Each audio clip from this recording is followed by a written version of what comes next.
Shem Singh ji के दो पुत्र थे, नाम बड़े टिपिकल से हैं। तो शेम सिंह के पुत्र सामंत सिंह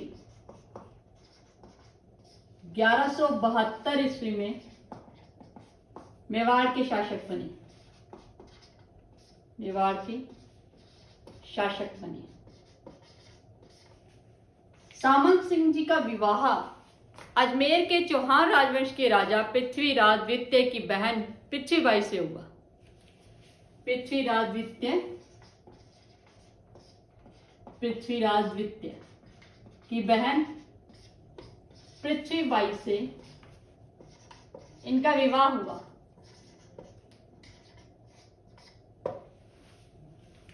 नाडोल के राजा थे कीर्तिपाल। अब आप सोचोगे इस टॉपिक में बीच में नाडोल के राजा कहां से आ गए, तो हर एक राजवंश मेवाड़ में आगे किसके आक्रमण हुए, इन बारों के जानने के कहीं ना कहीं इनके क्या रिलेशन जुड़ते हैं। तो जो नाडोल के राजा कीर्तिपाल थे ना, इनकी चौहान शासक पृथ्वीराज द्वितीय के साथ बड़ी अनबन थी, दुश्मनी थी। पृथ्वीराज द्वितीय पर तो इनका जोर चला नहीं, क्योंकि चौहान थे। तो इन्होंने क्या सोचा, वो कहते हैं ना किसी की दुखती रग पर हाथ डालो तो दर्द अपने आप होता है। तो वही बात हुई। पृथ्वीराज द्वितीय की बहन की शादी सामंत सिंह से हुई थी। तो उन्होंने सोचा क्यों ना मेवाड़ पर अपना राजपाट ले लिया जाए। कीर्तिपाल ने सोचा, ताकि वो अपने आप हर्ट हो जाएंगे। तो नाडोल के राजा कीर्तिपाल ने सामंत सिंह को हराकर मेवाड़ पर अपना साम्राज्य जमा लिया, मेवाड़ पर राज कर लिया।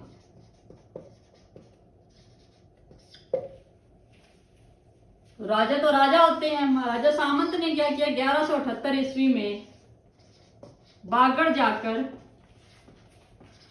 चले गए और वहां एक नई राजधानी बनाई अपनी, वटपतक बड़ौदा। मेवाड़ों का खून कहां बर्दाश्त होता है, भी हमारी धरती हमसे कोई छीन ले। तो शेम सिंह के छोटे पुत्र, शेम सिंह जी के जो छोटे पुत्र थे कुमार सैनी, छोटे पुत्र क्या नाम था, कुमार सैनी ने 1179 ईस्वी में मेवाड़ पर आक्रमण कर दिया। मेरे भाई का राजपाट छीना, होता कौन है तुम। 1179 ईस्वी में मेवाड़ पर आक्रमण करके उन्होंने कीर्तिपाल से मेवाड़ दोबारा छीन लिया और हमारे आगे के जो राजा बने वो थे कुमार सैनी जी। कुमार सैनी के बाद तत्कालीन मेवाड़ के जो अगले शासक थे वो थे जैत्र सिंह जी। क्या नाम था, जैत्र सिंह जी। और इनका शासनकाल क्या था, 1213 ईस्वी से लेकर 1250 ईस्वी तक।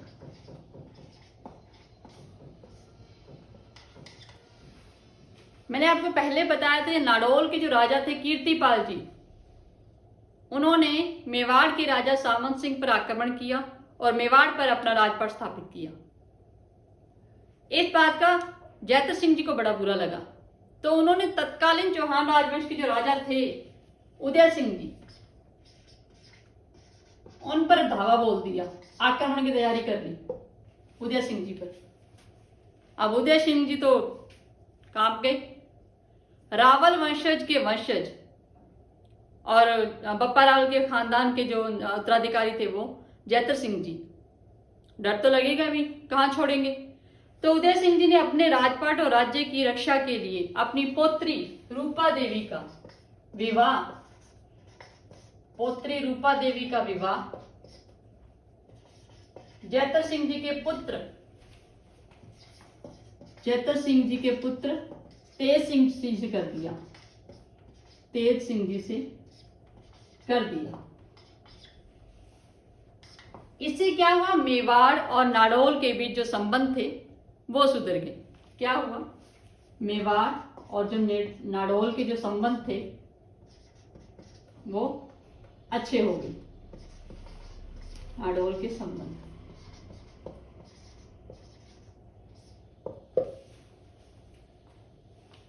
जैत्र सिंह जी के समय पर दिल्ली में गुलाम वंश के बादशाह इल्तुतमिश का राज था।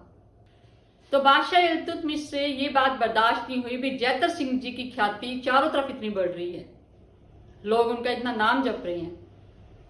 तो इसलिए उन्होंने नागदा पर, यानी तब की वो राजधानी थी, तत्कालीन मेवाड़ की राजधानी नागदा थी, नागदा पर इन्होंने 1222 ईस्वी में आक्रमण कर दिया।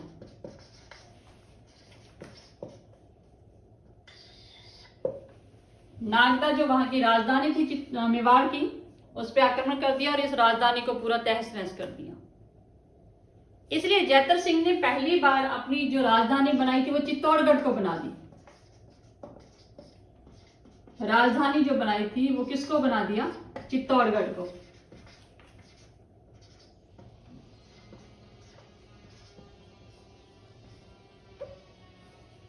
इसके बाद महाराजा जैतर सिंह और इल्तुतमिश के बीच 1227 ईस्वी में भूताला का युद्ध हुआ। अभी क्वेश्चन आ सकता है 1227 ईस्वी में किनके बीच और कौन सा युद्ध हुआ? तो 1227 में जैतर सिंह और इल्तुतमिश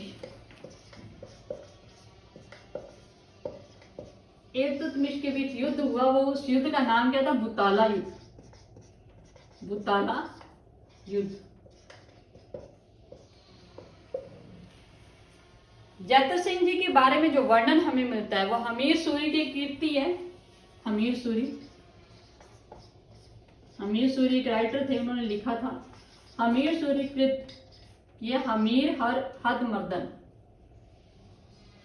हमीर हद मर्दन, इसमें इनका वर्णन मिलता है। कहते हैं कि जैतर सिंह जी मेवाड़ राजवंश के एक नव शक्ति संचार माने गए। इनके बाद मेवाड़ राजवंश में नई ऊर्जा का उदय हुआ और लोगों में एक नई शक्ति का संचार हुआ, अपनी देशभक्ति, अपनी मातृभूमि की रक्षा के लिए। जैतर सिंह के बाद उनके पुत्र तेज सिंह ने मेवाड़ का राजपाट अपने हाथ में ले लिया। जैतर सिंह जी की मृत्यु हो गई, उसके बाद उनके पुत्र तेज सिंह यानी बप्पा रावल राजवंश के आगे जो उत्तराधिकारी थे। तो जैतर सिंह के बाद जो बने मेवाड़ के राजा वो थे तेज सिंह। इनका जो शासनकाल था वो 1250 से लेकर 1273 ईस्वी तक था। कहते हैं जैसा इनका नाम था ना वैसे इनकी प्रतिभा थी। तेज सिंह नाम था और उतने ही तेजस्वी थे। तेज सिंह के शासनकाल में दिल्ली में गयासुद्दीन बलबन का राज था। किसका? गयासुद्दीन बलबन। ये क्वेश्चन आ सकता है, तेज सिंह जी के शासनकाल में दिल्ली में कौन सा बादशाह था? गयासुद्दीन बलबन। गयासुद्दीन बलबन ने कई सारे मेवाड़ पर आक्रमण किए, लेकिन जैसा कि मैंने आपको बताया कि तेज सिंह जैसे उनका नाम वैसे वो तेजस्वी राजा थे। हर बार गयासुद्दीन बलबन को मुंह की खानी पड़ी, हर बार वो असफल होकर वापस दिल्ली लौटा। तेज सिंह जी की पत्नी, उनका नाम था जैतल देवी। पत्नी जैतल देवी। इन्होंने चित्तौड़गढ़ में श्याम पार्श्वनाथ जी का मंदिर बनवाया। किनका? श्याम पार्श्वनाथ जी का मंदिर। नाथ जी का मंदिर कहाँ? चित्तौड़गढ़ में। ये क्वेश्चन आ सकता है भाई श्याम पार्श्वनाथ जी के मंदिर का निर्माण किसने करवाया? इनके टाइम में, तेज सिंह जी के टाइम में एक चित्रण भी मिला है। मेवाड़ की चित्रकला शैली, यानी हर एक क्षेत्र की अपनी अपनी चित्रकला शैली होती थी। तो जो चित्रण है वो मेवाड़ की चित्रकला शैली में है। मेवाड़ की चित्रकला शैली, और उनकी चित्रकला शैली में जो प्रथम चित्रित किया गया था वो था श्रावण प्रतिक्रमण सूत्रचूर्णी। ये पहली चित्रकला थी मेवाड़ की चित्रकला शैली, और ये कब बनाई गई थी? महाराजा तेज सिंह जी के समय में।